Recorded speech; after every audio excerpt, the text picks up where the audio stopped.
Asia কাপের সূচি ঘোষণা করেছে এসিসি। সেপ্টেম্বরের 9 থেকে 28 তারিখ পর্যন্ত সংযুক্ত আরব আমিরাতে অনুষ্ঠিত হবে টি-20 ফরম্যাটের এশিয়া কাপ। এবং গ্রুপ বি তে বাংলাদেশের সঙ্গী হচ্ছে হংকং, শ্রীলঙ্কা এবং আফগানিস্তান। বাংলাদেশ সবশেষ 4টা টি-20 সিরিজের ভেতরে দুটো জিতেছে এবং দুটো হেরেছে। প্রথমবারের মতো টি-20 সিরিজ জিতেছে শ্রীলঙ্কা এবং পাকিস্তানের বিপক্ষে। আর যে দুটো সিরিজ হেরেছে তার ভিতরে একটা ছিল একেবারেই অপ্রত্যাশিত, সংযুক্ত আরব আমিরাতের বিপক্ষে, এবং আরেকটা পাকিস্তানের মাটিতে পাকিস্তানের বিপক্ষে।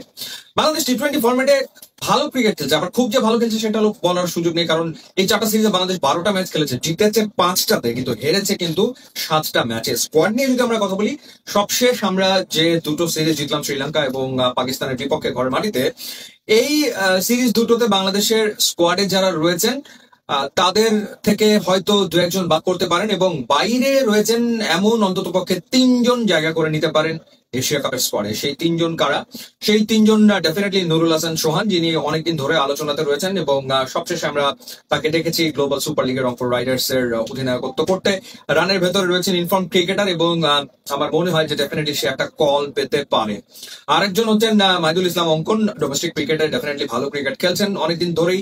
সবশেষে আমরা দেখেছি নিউজিল্যান্ড এই টিমের বিপক্ষে তিনি ভালো পারফর্ম করেছেন। এছাড়া বিপিএল এবং ঢাকা প্রিমিয়ার লিগেও তিনি ধারাবাহিকভাবে রান করেছেন। তিনিও খেলেছেন গ্লোবাল সুপার লিগের রংপুর রাইডার্স এর হয়ে।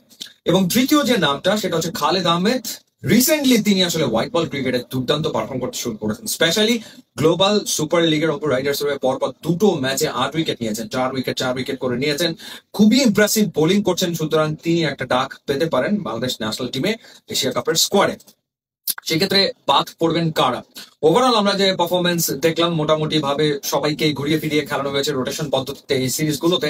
এর ভেতরে আসলে নাইম শেখের দলে টিকে থাকাটা নিশ্চিতভাবেই মুশকিল হতে যাচ্ছে। তিনি 3টা ম্যাচ খেলেছেন, খুব বেশি ম্যাচ খেলেনি, কিন্তু 3টা ম্যাচের কোনোটাতেই তাকে খুব স্বাচ্ছন্দ্যে ব্যাট করতে দেখা যায়নি, খুব একটা কনফিডেন্ট তাকে মনে হয়নি, এবং টেকনিক্যাল ত্রুটি নিয়েও অনেকে আলোচনা করছেন। সুতরাং নাইম শেখ হয়তো দলে আর জায়গা ধরে রাখতে পারছে না, তিনি বাদ পড়তে পারেন।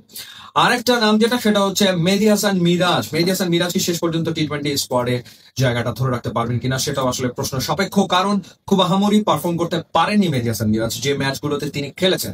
তো যেখানে শেখ মাহাদি রয়েছেন স্কোয়াডে, সেই ক্ষেত্রে বাংলাদেশ টিম হয়তো আর এফোর্ড করতে পারবে না আরো একজন একই রকমের অলরাউন্ডারকে। সেই ক্ষেত্রে দুজনের ভেতর থেকে একজনকে হয়তো বেছে নেওয়া লাগতে পারে, এবং এগিয়ে থাকবেন শেখ মাহাদি। তো এই দুটো জায়গাতে দুইজন তো চলে আসতে পারেন, নুরুল হাসান সোহান এবং মাহিদুল ইসলাম অঙ্কন। এখন খালেদ আহমেদের ব্যাপারে, খালেদ আহমেদকে সুযোগটা দেওয়া হবে কিনা? বাংলাদেশের পেস বোলিং ডিপার্টমেন্ট এখন ওয়েল ব্যালেন্স, যেখানে তাসকিন মুস্তাফিজ রয়েছেন, শরীফ ভালো পারফর্ম করছেন, এছাড়া মোহাম্মদ সাইফুদ্দিন মাত্র এসেছেন, এবং ক্যাপ্টেন সাইফুদ্দিনের পারফরমেন্সে খুশি, তানজিম হাসান সাকিব ভালো করছেন। তো সেই জায়গাটাতে আসলে খালেদ আহমেদ জায়গা করে নিতে পারবেন কিনা, এবং যদি জায়গা করে নেন তাহলে আসলে কার জায়গাতে জায়গা করে নেবেন সেটাও একটা বিষয়। কারণ বাংলাদেশ দল চাইছে একজন পেস বোলিং অলরাউন্ডার, সেক্ষেত্রে সাইফুদ্দিনকে স্কোয়াডে রাখা হবে। যদি সেই বিবেচনা না করা হতো তাহলে হয়তো খালেদ এই জায়গাটাতে ঢুকে পড়তে পারতেন, বাট সাইফুদ্দিন যেহেতু মোটামুটি ভাবে পারফর্ম করেছেন, সুতরাং তাকেও বিবেচনা করা হতে পারে। আর এছাড়া বাকি যে জায়গাগুলো রয়েছে, যেমন ওপেনিং এ পারভেজ হোসেন ইমন, তানজিদ হাসান তামিম, তারা তো থাকছেনই। ব্যাকআপ ওপেনার হিসেবে হয়তো আর কাউকে চিন্তা করা হবে না, যেহেতু লিটন কুমার দাস রয়েছেন। এরপরে তাওহিদ হৃদয় তিনি রয়েছেন, যদিও তার ইনিংস গুলো খুব একটা টি-20 সুলভ হয়নি, তারপরেও তাকে ডেফিনেটলি বিবেচনা হয়তো করা হবে এশিয়া কাপের স্কোয়াডে। এরপরে তামিম হোসেন পাটোয়ারি, তারপর জাকের আলী অনিক, ইশাদ হোসেন, যারা রয়েছেন তারা তো রয়েছেন।